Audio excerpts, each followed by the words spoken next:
رسول اللہ صلی اللہ علیہ وسلم نے فرمایا کہ مجھ پر جھوٹ مت بولو، کیونکہ جو مجھ پر جھوٹ باندھے وہ دوزخ میں داخل ہو۔ صحیح بخاری حدیث نمبر 106۔ رسول اللہ صلی اللہ علیہ وسلم نے فرمایا کہ جو شخص مجھ پر جھوٹ باندھے گا وہ اپنا ٹھکانہ جہنم بنا لے۔ صحیح بخاری حدیث نمبر 107۔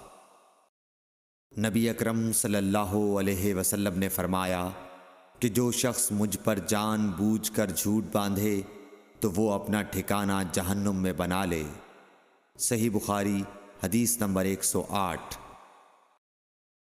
رسول اللہ صلی اللہ علیہ وسلم نے فرمایا کہ جو شخص میرے نام سے وہ بات بیان کرے جو میں نے نہیں کہی تو وہ اپنا ٹھکانہ جہنم میں بنا لے۔